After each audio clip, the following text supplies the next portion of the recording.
ಗಿಡಿ ಬಿಡಿ ಗಿಡಿ ಲೈಫ್ ಇಷ್ಟೇನೆ ಗಿರಿ ಗಿರಿ ಕಣ್ಣೆ ಲೈಫ್ ಹಿಂಗೇನೆ. ನಮಸ್ಕಾರ ಸ್ನೇಹಿತರೆ, ರೇಖಾ ಪ್ರಪಂಚಕ್ಕೆ ಸ್ವಾಗತ. ನೀವೆಲ್ಲರೂ ಚೆನ್ನಾಗಿದ್ದೀರಾ ಅನ್ಕೋತೀನಿ. ನಾನು ಕೂಡ ಫಸ್ಟ್ ಕ್ಲಾಸ್ ಆಗಿದ್ದೀನಿ. 3 ದೊಡ್ಡ ದೊಡ್ಡ ಬಾಕ್ಸ್ ಮನೆಗೆ ಬಂದಿತ್ತು. ಸೊ ನಮ್ಮ ಮನೆಯವರಿಗೆ ಇದೇನಪ್ಪ ಬಾಕ್ಸ್ ಮೇಲೆ ಬಾಕ್ಸ್ ತರಿಸ್ತಾ ಇದ್ದಾಳೆ ಅಂತ ಭಯ ಆಗ್ತಾ ಇತ್ತು. ಸೊ ಇವತ್ತಿನ ವಿಡಿಯೋ ಫುಲ್ ಅನ್ಬಾಕ್ಸಿಂಗ್ ವಿಡಿಯೋ ಆಗಿರುತ್ತೆ. ಒಳ್ಳೊಳ್ಳೆ ಐಟಮ್ಗಳಿದ್ದಾವೆ, ಕೊನೆವರೆಗೂ ತಪ್ಪದೆ ನೋಡಿ. ಮೊದಲನೇದಾಗಿ ಅಮೆಝಾನ್ ಇಂದ ಬಂದಂತಹ ಈ ದೊಡ್ಡ ಬಾಕ್ಸ್ ಅನ್ನ ಓಪನ್ ಮಾಡ್ತಾ ಇದ್ದೀನಿ. ಇದರಲ್ಲಿ ಆಕ್ಚುಲಿ 2 ಐಟಮ್ ಇದೆ. ಮೊದಲನೇದಂದ್ರೆ ಈ ಯೋಗ ಮ್ಯಾಟ್. ಇದರ ಫುಲ್ ರಿವ್ಯೂ ಅನ್ನ ನಾನು ಮುಂದಿನ ವಿಡಿಯೋಗಳಲ್ಲಿ ಕೊಡ್ತೀನಿ. ಅದರ ನಂತರ ಮತ್ತೊಂದು ಬಾಕ್ಸ್ ಇತ್ತು. ಆ ಬಾಕ್ಸ್ ಅಲ್ಲಿ ಸೊ ಇದು ಹ್ಯಾಂಡಲ್ ವಿತ್ ಕೇರ್ ಅಂತ ಬರೆದಿದ್ದಿತ್ತು, ಫ್ರಜೈಲ್ ಐಟಮ್ ಅಂತ. ಸೊ ಇದನ್ನ ಈಗ ಓಪನ್ ಮಾಡೋಣ. ಏನ್ ಗೊತ್ತಾ, ಪ್ರತಿ ತಿಂಗಳು ನಾನು ಒಂದಿಷ್ಟು ಬಜೆಟ್ ಇಟ್ಕೊಂಡು ಶಾಪಿಂಗ್ ಮಾಡ್ತಾ ಇರ್ತೀನಿ. ಮನೆಗೆ ಏನ್ ಬೇಕು ಅದನ್ನ ತಗೋತಾ ಇರ್ತೀನಿ. ಕೆಲವೊಮ್ಮೆ ಏನಂತೀರಾ, ಇಂಪಲ್ಸ್ ಬೈಯಿಂಗ್ ಕೂಡ ಮಾಡ್ತೀನಿ, ಇಲ್ವೇ ಇಲ್ಲ ಅಂತ ಹೇಳಲ್ಲ. ಬಟ್ ಸಾಕಷ್ಟು ಮಟ್ಟಿಗೆ ಅದು ಕಡಿಮೆ ಆಗಿದೆ ಇತ್ತೀಚೆಗೆ ಅಂತ ಹೇಳ್ಬೋದು. ಆದ್ರೂ ಪ್ರತಿ ತಿಂಗಳು ಏನಾದ್ರೂ ತರಿಸ್ತಾನೆ ಇರ್ತೀನಿ, ಅದೇನೋ ಗೊತ್ತಿಲ್ಲ ನನಗೆ. ಓಕೆ, ಈ ಬಾಕ್ಸ್ ಅನ್ನ ಓಪನ್ ಮಾಡುವಾಗ ಸ್ವಲ್ಪ ನನಗೂ ಭಯ ಆಗ್ತಾ ಇತ್ತು. ಯಾಕಂದ್ರೆ ಇದ್ರಲ್ಲಿ ಮಿರರ್ ಇದೆ. ಅದೇನು ಸ್ಕ್ರಾಚ್ ಆಗ್ಬಾರ್ದು ಎಲ್ಲಕ್ಕಿಂತ. ಮತ್ತೆ ಏನಾದ್ರು ಡ್ಯಾಮೇಜ್ ಆದ್ರೆ ವಾಪಸ್ ಕೊಡ್ಬೇಕಲ್ಲ, ವಾಪಸ್ ಕಳಿಸ್ಬೇಕು. ಸೊ ಅದಕ್ಕೆ ಭಯ ಅಷ್ಟೇನೆ. ಈಗ ನಿಧಾನಕ್ಕೆ ನಾನು ಇದನ್ನ ಓಪನ್ ಮಾಡ್ತಾ ಇದ್ದೆ. ಇವೆಲ್ಲ ಬಾಕ್ಸ್ಗಳು ಒಂದೇ ದಿನ ಬಂದಿತ್ತಲ್ಲ, ಆಲ್ಮೋಸ್ಟ್ 3-4 ದಿನದ ಗ್ಯಾಪ್ ಅಲ್ಲಿ ಬಂದಿತ್ತು. ಬಟ್ ನಾನೇ ಓಪನ್ ಮಾಡಿರ್ಲಿಲ್ಲ. ಫೈನಲಿ ಕುತ್ಕೊಂಡು ಒಂದೊಂದಾಗಿ ಓಪನ್ ಮಾಡ್ತಾ ಇದ್ದೀನಿ. ತುಂಬಾ ಚೆನ್ನಾಗಿ ಪ್ಯಾಕ್ ಮಾಡಿ ಕಳಿಸಿದ್ರು.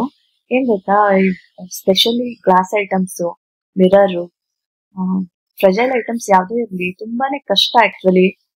ಅಂದ್ರೆ ಒಂದ್ ಕಡೆಯಿಂದ ಇನ್ನೊಂದ್ ಕಡೆ ಲಾಜಿಸ್ಟಿಕ್ಸ್ ಅಲ್ಲಿ ಹಾಳಾಗೋಗೋ, ಒಡೆದೋಗೋ ಪಾಸಿಬಿಲಿಟೀಸ್ ಜಾಸ್ತಿ ಇರುತ್ತೆ. ಇವುಗಳನ್ನ ಯಾರು ಸೆಲ್ ಮಾಡ್ತಾರಲ್ಲ ಅವ್ರ ಧೈರ್ಯಕ್ಕೆ ಮೆಚ್ಚಲೇಬೇಕು. ತುಂಬಾ ಚೆನ್ನಾಗಿ ಪ್ಯಾಕ್ ಮಾಡಿ, ಅದು ಥರ್ಮೋಕಾಲ್ ಇತ್ತು, ಸ್ಪಾಂಜ್ ತರದ್ದು ಸ್ಪಾಂಜ್ ಇತ್ತು, ಥರ್ಮೋಕಾಲ್ ಅಲ್ಲ ಅನ್ಸುತ್ತೆ, ಅದು ಸ್ಪಾಂಜ್ ಮಧ್ಯ ಇದನ್ನ ಇಟ್ಟು ನೀಟಾಗಿ ಪ್ಯಾಕ್ ಮಾಡಿ ಕಳಿಸಿದ್ದಾರೆ. ಇದು ಬಾತ್ರೂಮಿಗೆ ಅಂತ ತರಿಸಿರೋದು. ಇದೇ ತರದ ವುಡನ್ ತಗೊಂಡ್ರೆ ಸಾಕಷ್ಟು ಕಾಸ್ಟ್ ಆಗುತ್ತೆ. ಕೆಲವೊಮ್ಮೆ ಅಷ್ಟೊಂದು ಸ್ಪೆಂಡ್ ಮಾಡೋ ಅಗತ್ಯ ಕೂಡ ಇರಲ್ವಲ್ಲ.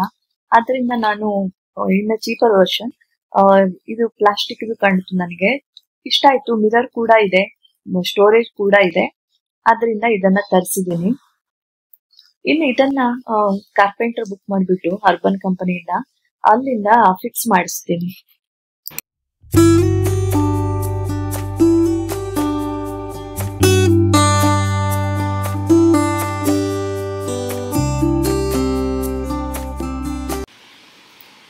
ಈ ಮಿರರ್ ವಿತ್ ಸ್ಟೋರೇಜ್ ಏನಿದೆ ಇದನ್ನ ಕಾರ್ಪೆಂಟರ್ ಹತ್ರ ಫಿಕ್ಸ್ ಮಾಡಿಸಿದ ಮೇಲೆ ಈ ರೀತಿಯಾಗಿ ಕಾಣ್ತಾ ಇದೆ. ಸೊ ಈ ಕ್ಲಿಪ್ಪಿಂಗು ನೆಕ್ಸ್ಟ್ 2 ಡೇಸ್ ನಂತರದ್ದು. ಅದನ್ನ ಕೂಡ ಇದ್ರ ಮಧ್ಯೆ ಸೇರಿಸಿದ್ದೀನಿ. ನೋಡಿ, ಇದು ಮಿರರ್ ಇದೆ. ಡೋರ್ ಓಪನ್ ಮಾಡಿದ್ಮೇಲೆ ಡೋರಿಗೆ ಏನು ಟೂತ್ ಬ್ರಷ್ಗಳನ್ನ ಇಡೋದಕ್ಕೆ ಪ್ರೊವಿಷನ್ ಇದೆ.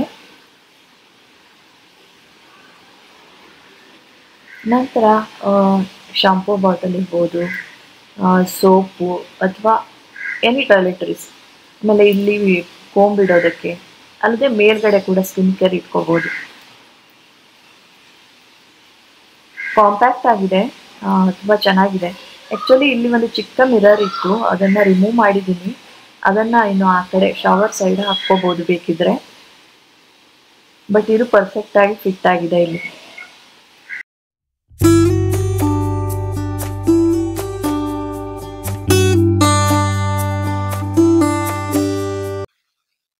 ಇನ್ನು ಇದು 2ನೇ ಬಾಕ್ಸ್.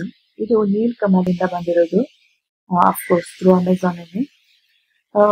ನೀಲ್ ಕಮಲ್ ಅಂದ ತಕ್ಷಣ ಗೊತ್ತಾಗ್ಬೋದು ನಿಮಗೆ, ಇಟ್ ಈಸ್ ಪ್ಲಾಸ್ಟಿಕ್ ಐಟಮ್. ಏನ್ ಗೊತ್ತಾ, ತುಂಬಾ ವರ್ಷಗಳ ಹಿಂದೆ, ಎಷ್ಟನೇ ಇಸ್ವಿ ಅಂತ ನೆನ್ಪು ಮಾಡ್ಕೋತೀನಿ, 1 ನಿಮಿಷ ಇರಿ, 2004 ಅನ್ಕೋತೀನಿ, 4 or 5. ಆಗ ನಮ್ಮ ಹತ್ರ ಆಕ್ಚುಲಿ ಸೋಫಾ ಇರ್ಲಿಲ್ಲ ಆಯ್ತಾ. ಒಂದು ಹರಿಹರದಲ್ಲಿ ಇದ್ವಿ, ಆಗ ಬಾಡಿಗೆ ಮನೆಯಲ್ಲಿ ಇದ್ವಿ. ಆಗ ಏನಾಯ್ತಂದ್ರೆ, ಮನೆ ಓನರ್ ಇರ್ತಾರಲ್ಲ, ಅವ್ರ ಮನೇಲಿ ಒಂದು ಎಕ್ಸ್ಟ್ರಾ ಸೋಫಾ ಇತ್ತು, ಅದನ್ನ ಕೊಟ್ಟಿದ್ರು. ಸೊ ಒಂದ್ ಸ್ವಲ್ಪ ತಿಂಗಳಲ್ಲಿ ನಾವ್ ಏನ್ ಮಾಡಿದ್ವಿ, ಫಸ್ಟ್ ಒಂದು ನೀಲ್ ಕಮಲ್ದು ಸೋಫಾ ತಗೊಂಡ್ವಿ, ಒಂದ್ ಸೋಫಾ 2 ಚೇರು. ಓಕೆ, ಅದು ನಮ್ಮ ಮನೇಲಿ ಎಷ್ಟು ವರ್ಷ ಇತ್ತು ಅಂದ್ರೆ, ಇಲ್ಲಿ ಬೆಂಗಳೂರಿಗೆ ಬಂದ್ಮೇಲೆ ಕೂಡ ಇತ್ತು. ಐ ಥಿಂಕ್ 2017 ವರೆಗೆ ಇತ್ತು ಅನ್ಕೋತೀನಿ ಅದು ಇಲ್ಲಿ ನಮ್ಮ ಹತ್ರ. ಅದು ಮತ್ತೆ ಚೆನ್ನಾಗೇ ಇತ್ತು, ಅದೇನು ಹಾಳಾಗಿರ್ಲಿಲ್ಲ. ಬಟ್ ಅದ್ರ ನಂತರ ನಾವು ದೊಡ್ಡದು ಸೋಫಾ ತಗೊಂಡ್ಮೇಲೆ ಐ ಥಿಂಕ್ 18 ಅಲ್ಲಿ ಅದನ್ನ ನಾನು ಕೆಲಸದವ್ರಿಗೆ ಕೊಟ್ಟಿದ್ದೆ. 2 ಚೇರ್ ಇನ್ನೂ ಕೂಡ ಇದೆ ನನ್ನ ಹತ್ರ. ಸೊ ಈ ನೀಲ್ಕಮಲ್ ಕಂಪನಿದು ಅದೇ ಸ್ಪೆಷಾಲಿಟಿ, ತುಂಬಾ ಬಾಳಿಕೆ ಬರುತ್ತೆ. ಆಮೇಲೆ ವುಡನ್ಗೆ ಹೋಲಿಸಿದ್ರೆ ಅಷ್ಟು ಕಾಸ್ಟ್ಲಿ ಇರೋದಿಲ್ಲ. ಸೊ ಒಂದ್ ಸ್ವಲ್ಪ ಕಡಿಮೆ ದರದಲ್ಲಿ ನಮ್ಗೆ ಏನಾದ್ರೂ ಫರ್ನಿಚರ್ ಬೇಕಂದ್ರೆ ನೀಲ್ಕಮಲ್ ಕಂಪನಿಯನ್ನ ಕನ್ಸಿಡರ್ ಮಾಡ್ಬೋದು. ಈಗಂತೂ ವೆರೈಟಿ ಆಫ್ ಐಟಮ್ಸ್ ಅವರಲ್ಲಿ ಲಭ್ಯ ಇದೆ ಆನ್ಲೈನ್. ಆಗೆಲ್ಲ ಶಾಪಿಗೆ ಹೋಗಿ ತರಬೇಕಿತ್ತು. ಸೊ ಈಗ ನಾನು ಒಂದು ಚಿಕ್ಕ ಸ್ಟೋರೇಜ್ ಹುಡುಕ್ತಾ ಇದ್ದೆ. ಆಕ್ಚುಲಿ ನನಗೆ 2-3 ಕೆಲಸಕ್ಕೆ ಸ್ಟೋರೇಜ್ ಬೇಕಿತ್ತು. ಏನಂದ್ರೆ ನನ್ನ ಡೈನಿಂಗ್ ಟೇಬಲ್ ಮೇಲೆ ಯಾವಾಗ್ಲೂ ಸ್ನಾಕ್ಸ್ ಎಲ್ಲ ಹಾಗೆ ಇರುತ್ತೆ. ಡೈನಿಂಗ್ ಟೇಬಲ್ ಅನ್ನ ಊಟಕ್ಕೆ ನಾವು ಬಳಸೋದೇ ಇಲ್ಲ. ಸೊ ಅದಕ್ಕೂ ಆಗಬಹುದು ಅಂತ ಅನ್ಕೊಂಡಿದ್ದೆ. ಯಾವ್ದಕ್ಕೂ ಇರ್ಲಿ ಅಂತ ಫಸ್ಟ್ ಒಂದನ್ನೇ ತರಿಸಿದೆ. ನನ್ಗೆ ಆಮೇಲೆ ಶೂ ಸ್ಟೋರೇಜ್ ಇದೆ ಅಲ್ವಾ, ಅಲ್ಲಿ ಕೂಡ ಸ್ವಲ್ಪ ಜಾಗ ಕಡಿಮೆ ಅನಿಸ್ತಾ ಇತ್ತು, ಅದಕ್ಕೂ ಕೂಡ ಬೇಕಿತ್ತು. ಸೊ ಒಂದ್ ತರಿಸಿ ನೋಡೋಣ, ಆಮೇಲೆ ಬೇಕಿದ್ರೆ ಮತ್ತೆ ತರಿಸಿದ್ರಾಯ್ತು ಅಂತ ಅನ್ಕೊಂಡು ಇವಾಗ ಫಸ್ಟ್ ಒಂದನ್ನ ಆರ್ಡರ್ ಮಾಡಿದೀನಿ. ಏನ್ ಗೊತ್ತಾ, ಇವೆಲ್ಲ ಕೆಲಸ ನಾವು ನಮ್ಗೆ ಭಾರತದಲ್ಲಿ ಕಾರ್ಪೆಂಟ್ರಿ ಈಸಿಯಾಗಿ ಸಿಗ್ತಾರೆ, ಬುಕ್ ಮಾಡ್ಕೊಂಡ್ಬಿಡ್ಬೋದು, ಕೆಲಸ ಮಾಡಿಸ್ಕೊಂಡ್ಬಿಡ್ಬೋದು. ಆದ್ರೆ ಫಾರಿನ್ ಅಲ್ಲೆಲ್ಲ, ಸ್ಪೆಷಲಿ ನಾನು ಯುರೋಪಿನ ಒಬ್ರು ಏನು ಕ್ರಿಯೇಟರ್ ಅನ್ನ ನೋಡ್ತೀನಿ, ಅವರುಗಳೆಲ್ಲ ಮನೆಯಲ್ಲಿ ತಾವೇ ಸ್ವತಃ ಇದನ್ನೆಲ್ಲ ಫಿಟ್ ಮಾಡ್ಕೋತಾರೆ. ಯಾಕಂದ್ರೆ ಅಲ್ಲಿ ಲೇಬರ್ ಜಾಸ್ತಿ ಅಂತೆ ಚಾರ್ಜ್, ಅದಕ್ಕೇನೆ. ಸೊ ನಾವು ಕೂಡ ಮಾಡಬಹುದು. ಇವನ್ ಕೋವಿಡ್ ಅಲ್ಲಿ ಒಂದು ಸ್ಟಡಿ ಟೆಸ್ಟ್ ಅನ್ನ ನಾನು ನಮ್ಮ ಮನೆಯವರು ಸೇರಿ ಮಾಡಿದ್ವಿ. ಬಟ್ ಅದನ್ನ ಮಾಡೋಷ್ಟೊತ್ತಿಗೆ ತಲೆ ಕೆಟ್ಟು ಹೋಗಿತ್ತು. ನಾನು ಇದನ್ನ ಮಾಡಕ್ ಆಗತ್ತೋ ಇಲ್ವೋ ಅಂತ ಹೆದರ್ಕೋತಾ ಇದ್ದೆ. ಏನ್ ಗೊತ್ತಾ, ಯಾಕೆ ಬೇಕು, ಆಪ್ಷನ್ ಇದೆ ಅಲ್ವಾ, ಹಾಗ ಅನ್ಸತ್ತೆ. ಬಟ್ ಏನಾದ್ರೂ ಆಗ್ಲಿ, ಇಷ್ಟು ಓಪನ್ ಮಾಡಿದೀನಿ, ಏನಾದ್ರೂ ಆಗ್ಲಿ ಮಾಡೇ ಬಿಡೋಣ ಅಂತ ಹೇಳ್ಕೊಂಡು ಈ ಕೆಲಸವನ್ನ ಶುರು ಮಾಡಿದೆ.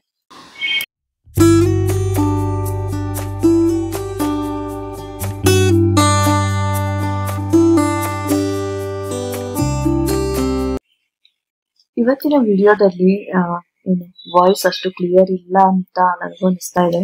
ಯಾಕೆಂದ್ರೆ ಇಲ್ಲಿ ಅಪಾರ್ಟ್ಮೆಂಟ್ ಅಲ್ಲಿ ಬಿಲ್ಡಿಂಗ್ ಪೇಂಟಿಂಗ್ ಮಾಡಿಸ್ತಾ ಇದ್ದಾರೆ. ಸೊ ಇವತ್ತು ನಮ್ಮ ಮನೆ ಇದೆ ಅಲ್ವಾ, ಈ ಬ್ಲಾಕ್ ಅಲ್ಲಿ ಹೊರಗಡೆಯಿಂದ ಏನು ಪ್ರೆಷರ್ ಹಾಕ್ಬಿಟ್ಟು ವಾಟರ್ ಸ್ಪ್ರೇ ಮಾಡ್ತಾ ಇದ್ದಾರೆ, ವಾಶ್ ಮಾಡ್ತಾ ಇದ್ದಾರೆ. ಸೊ ಅದು ಕೂಡ ಸದ್ದು ಬರ್ತಾ ಇದೆ. ಅಲ್ಲದೆ ಅದಕ್ಕಾಗಿ ಕಿಟಕಿ ಎಲ್ಲ ಮುಚ್ಚಿರೋದ್ರಿಂದ ಒಳಗಡೆ ಸಿಕ್ಕಾಪಟ್ಟೆ ಸೆಕೆ, ಕೂರಕ್ಕೆ ಆಗ್ತಾ ಇಲ್ಲ. ಆಲ್ರೆಡಿ ತುಂಬಾನೇ ಸೆಕೆ ಸ್ಟಾರ್ಟ್ ಆಗಿದೆ, ವಿದೌಟ್ ಫ್ಯಾನ್ ಇರೋದೇ ಕಷ್ಟ. ಸೊ ಈಗ ನಾನು ಉಸಿರಾಡಕ್ಕೆ ಆಗಲ್ಲ ಅಂತ ಅನ್ಸಿದ್ರಿಂದ ಫ್ಯಾನ್ ಹಾಕೊಂಡೇನೆ ವಾಯ್ಸ್ ಔಟ್ ಮಾಡ್ತಾ ಇದ್ದೀನಿ. ಅಲ್ಲದೆ ಸ್ವಲ್ಪ ಹೊರಗಡೆಯಿಂದ ಕೂಡ ಸದ್ದು ಬರ್ತಾ ಇದೆ. ದಯವಿಟ್ಟು ಏನು ಬೇರ್ ಮಾಡಿ ಅಂತ ಕೇಳ್ಕೊತೀನಿ, ಯಾಕೆಂದ್ರೆ ನೋ ಅದರ್ ಆಪ್ಷನ್, ಅದಕ್ಕೇನೆ. So let us continue. So ಇಲ್ಲಿ ನಾನು ಅವರ ಇನ್ಸ್ಟ್ರಕ್ಷನ್ ಮ್ಯಾನ್ಯುಯಲ್ ಏನಿದೆ ಅದನ್ನ ನೋಡ್ಕೊಂಡು ಮಾಡ್ತಾ ಇದ್ದೆ. ಏನಂದ್ರೆ ಇನ್ನೂ ಸ್ವಲ್ಪ ಡೀಟೇಲ್ ಆಗಿ ಕೊಟ್ರೆ ಚೆನ್ನಾಗಿತ್ತು ನನ್ನಂತವರಿಗೆ ಅಂತ ಅನಿಸ್ತು. ಆದ್ರೆ ನಾನು ಹಠ ಹೊತ್ತು ಮಾಡೇಬೇಕು, ಇದನ್ನ ಕಂಪ್ಲೀಟ್ ಮಾಡ್ಲೇಬೇಕು ಇವತ್ತು ಅಂತ ಕೂತ್ಕೊಂಡೆ. ಓಕೆ, ನನ್ಗೆ ಗೊತ್ತಾಯ್ತು ಇದು 10 ನಿಮಿಷದಲ್ಲೆಲ್ಲ ಆಗೋ ಕೆಲಸ ಅಲ್ಲ, ನನಗೆ ತಾಸ್ಗಟ್ಲೆ ಬೇಕು ಅಂತ ಗೊತ್ತಾಯ್ತು. ಆದ್ರಿಂದ ವಿಡಿಯೋವನ್ನ ಆಫ್ ಮಾಡಿ ಫುಲ್ ಮುಗಿದ ಮೇಲೆ ಆಮೇಲೆ ತೋರ್ಸೋಣ ಅಂತ ಹೇಳ್ಬಿಟ್ಟು ಮಧ್ಯದಲ್ಲಿ ವಿಡಿಯೋ ಸ್ಟಾಪ್ ಮಾಡಿದೆ.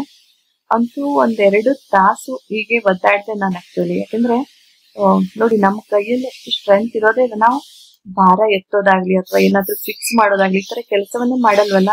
ನಾನು ತರದ್ ನಾವು ಅಂದ್ರೆ ಲೇಡೀಸ್ಗೆ, ಓಕೆ, ಎಸ್ಪೆಷಲಿ ನನ್ನ ಏಜಿನವರಿಗೆ, ಓಕೆ, ಕೈಯಲ್ಲೆಲ್ಲ ಏನು ಸ್ಟ್ರೆಂತ್ ಇಲ್ವಲ್ಲ ಅಂತ ಅನ್ಸಕ್ ಸ್ಟಾರ್ಟ್ ಆಯ್ತು. ಆಮೇಲೆ ದೇವ್ರೆ, ನನ್ನ ಬುದ್ಧಿ ಅಷ್ಟು ಇಲ್ವಾ ಅಂದ್ರೆ ಅದು ಇರುತ್ತಲ್ವಾ, ಎಲ್ಲಿ ಫಿಕ್ಸ್ ಮಾಡ್ಬೇಕು ಅನ್ನೋದು. ಅವರು ಏನ್ ಮಾಡಿದ್ದಾರೆ, ನೇಮ್ಸ್ ಬರ್ದಿದ್ದಾರೆ ಎಲ್ಲ ಪ್ಲೇಟಿಗೂ, ಚಿತ್ರದಲ್ಲಿ ತೋರಿಸಿದ್ದಾರೆ. ನಾವು ಕರೆಕ್ಟ್ ಆಗಿ ಆಯಾ ಜಾಗದಲ್ಲಿ ಅದನ್ನ ಇಟ್ಟು ನೀಟಾಗಿ ಪ್ರೆಸ್ ಮಾಡಿ ಕೂರ್ಸ್ಬೇಕು. ಸ್ವಲ್ಪ ಬಲ ಪ್ರಯೋಗ ಮಾಡ್ಬೇಕು ಆಕ್ಚುಲಿ. ಬಟ್ ನನ್ನ ಹತ್ರ ಅದನ್ನೇ ಮಾಡ್ಲಿಕ್ಕೆ ಆಗ್ತಾ ಇರ್ಲಿಲ್ಲ ತುಂಬಾ ಹೊತ್ತು. ಆಮೇಲೆ ಅದು ಬಿಡ್ಲಿಲ್ಲ, ನಾನು ಹಠ ಹೊತ್ತು ಇದು ಮಾಡಿದೆ. ಬಟ್ ಏನಾದ್ರು ಕುಟ್ಟೋದಕ್ಕೆ ಅದೆಲ್ಲ ಯೂಸ್ ಮಾಡೋಂಗಿಲ್ಲ, ಇದು ಹಾಳಾಗ್ ಬಿಡುತ್ತಲ್ಲ. ಮತ್ತೇನಾದ್ರು ಪೀಸ್ ಸರಿ ಬರ್ದೇ ಇದ್ರೆ ಅನ್ನೋದು ಬೇರೆ ನನ್ಗೆ. ಅಕಸ್ಮಾತ್ ಇದನ್ನ ರಿಟರ್ನ್ ಮಾಡೋದಾಗ್ಬಿಟ್ರೆ ಏನ್ ಮಾಡೋದಪ್ಪ ಅನ್ನೋದು ಬೇರೆ ಚಿಂತೆ ಆಯ್ತು. ಸ್ಪೆಷಲಿ ಡೋರ್ ಕೂರ್ಸುವಾಗ್ಲಂತೂ ಡೋರಿನ ಹ್ಯಾಂಡಲ್ ಆಕ್ಚುಲಿ ಮತ್ತೂ ಕಷ್ಟ ಆಯ್ತು ನನಗೆ, ಅಂದ್ರೆ ಉಲ್ಟಾ ಕೂಸ್ಬಿಟ್ಟಿದೆ. ಅದು ತುಂಬಾ ಹೊತ್ತು ತಗೊಳ್ತು. ಬಟ್ ಆದ್ರೂ ಒಂದ್ ಎರಡೂವರೆ ತಾಸಿನ ನಂತರ ಆವಾಗ ಇದು ಸರಿಯಾಗಿ ರೆಡಿ ಆಯ್ತು. ಆವಾಗ ನನಗೆ ತುಂಬಾ ಅಂದ್ರೆ ತುಂಬಾನೇ ಖುಷಿ ಆಯ್ತು. ನೋಡಿ ಈ ರೀತಿ ಕಾಣ್ತಾ ಇದೆ.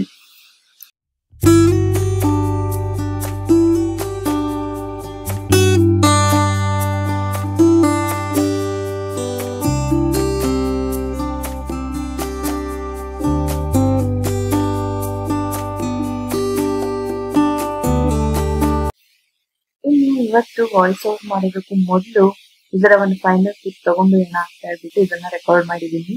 ನೋಡಿ, ನಾನು ಶೂರಾಕ್ ಮೇಲ್ಗಡೆ ಇದನ್ನ ಇಟ್ಟಿದ್ದೀನಿ. ಎಕ್ಸ್ಟ್ರಾ ಜಾಗ ಏನು ಯೂಟಿಲೈಸ್ ಮಾಡ್ಕೊಂಡಿಲ್ಲ, vertical space utilise ಮಾಡ್ಕೊಂಡಿದೀನಿ.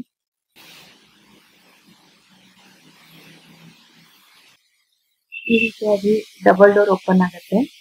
So 2 shelf ಇದೆ ಅಲ್ವಾ, ಜಿಮ್ ಬ್ಯಾಗ್ ಇದೆ, ಒಂದ್ ಎಕ್ಸ್ಟ್ರಾ ಹೆಲ್ಮೆಟ್ ಇತ್ತು ಅದಿದೆ. ಕೆಳಗಡೆ ಸದ್ಯ ಖಾಲಿ ಇದೆ. ಇಲ್ಲಿ ಕೂಡ ಶೂಸ್ ಗಳು ಬರ್ತವೆ.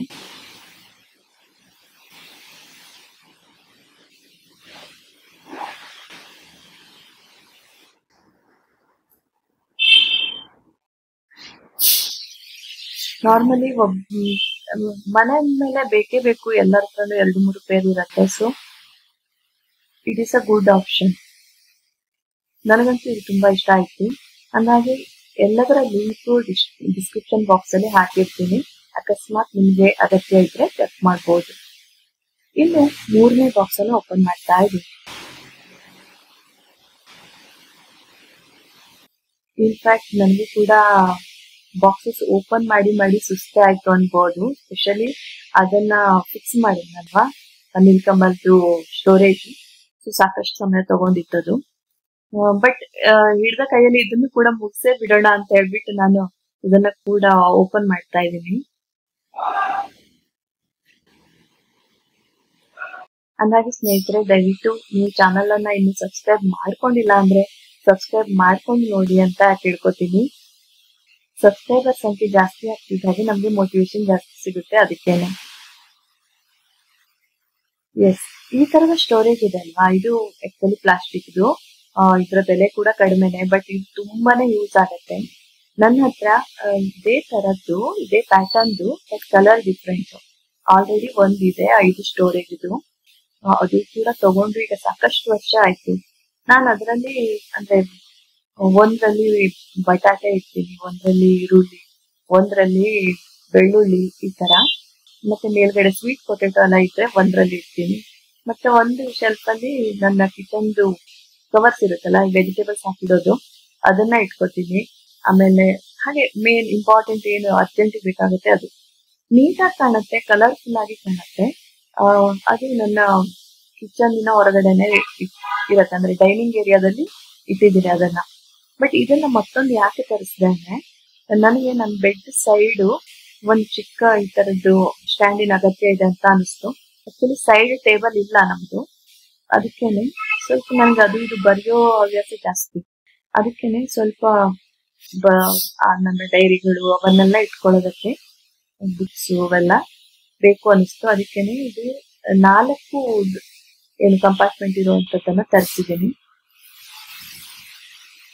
ನನಗೆ ಆಲ್ರೆಡಿ ತುಂಬಾ ಸುಸ್ತಾದಂಗ ಅನಿಸ್ತಾ ಇತ್ತು. ಆಕ್ಚುಲಿ ಶಕ್ತಿನೇ ಇರಲಿಲ್ಲ. ಇಲ್ಲಿ ನೋಡಿ, ನಾನು ನಿಧಾನಕ್ಕೆ ಮಾಡ್ತಾ ಇದ್ದೀನಿ. ಆಕ್ಚುಲಿ ಏನ್ ಗೊತ್ತಾ, ಈಗ ಕೈಯೆಲ್ಲ ಏನಾಗಿದೆ ಅಂದ್ರೆ ಸ್ಟ್ರೆಂತ್ ಇಲ್ಲ ಅನ್ಸುತ್ತೆ. ಕೈಯಲ್ಲಿ ಏನಾದ್ರು ಗಟ್ಟಿಯಾಗಿ ತಟ್ಟಿದ್ರೆ ಕುಟ್ಟಿದ್ರೆ ಎಲ್ಲ ನನ್ನ ಕೈಯೇ ನೋವಾಗುತ್ತೆ.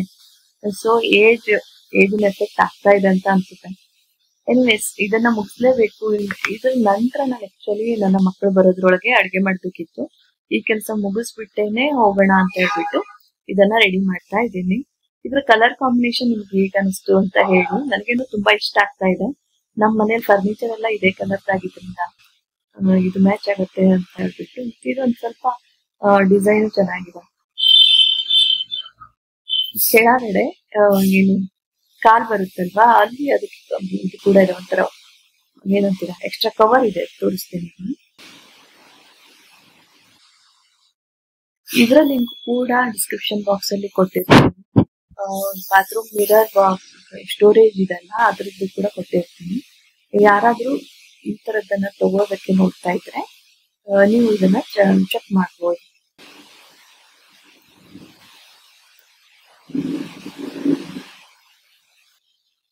ಎಸ್ ಫೈನಲಿ ಅಂತೂ ಮುಗಿತಾ ಬಂತು ಅಂತ ನಂಗೆ ತುಂಬಾ ಖುಷಿ ಆಗ್ತಾ ಇತ್ತು. ಓಹ್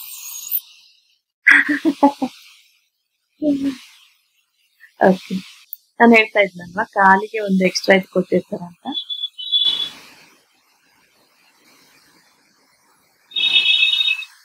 ರಿಯಲಿ ಮೆಕ್ಯಾನಿಕಲ್ ಅಥವಾ ಸಿವಿಲ್ ಯಾರಾದ್ರೂ ಹುಡುಗಿಯರು ಓದ್ತಾ ಇದ್ರೆ ಅಥವಾ ಆಲ್ರೆಡಿ ಓದಿದವರಿದ್ರೆ ಅವರಿಗೆ ನಂದೊಂದು ದೊಡ್ಡ ನಮಸ್ಕಾರ. It's not at all easy. Yes finally it is ready. Thank you friends, ಇಲ್ಲಿವರೆಗೆ ವಿಡಿಯೋವನ್ನ ನೋಡಿದ್ದಕ್ಕೆ ತುಂಬಾ ಧನ್ಯವಾದಗಳು. ದಯವಿಟ್ಟು ವಿಡಿಯೋವನ್ನ ಲೈಕ್ ಮಾಡಿ, ಒಂದೊಳ್ಳೆ ಕಮೆಂಟ್ ಅನ್ನ ಹಾಕಿ, ನಿಮ್ಮ ಸ್ನೇಹಿತರೊಂದಿಗೆ ಶೇರ್ ಮಾಡಿ. ಅದು ಚಾನಲ್ನ ಇನ್ನು ಸಬ್ಸ್ಕ್ರೈಬ್ ಮಾಡ್ಕೊಂಡಿಲ್ಲ ಅಂದ್ರೆ ದಯವಿಟ್ಟು ಸಬ್ಸ್ಕ್ರೈಬ್ ಮಾಡ್ಕೊಳ್ಳಿ ಅಂತ ಹೇಳ್ತಾ ಮತ್ತೆ ಸಿಗ್ತೀನಿ ಹೊಸ ವಿಡಿಯೋದೊಂದಿಗೆ. Until then take care, bye ಬಾಯ್.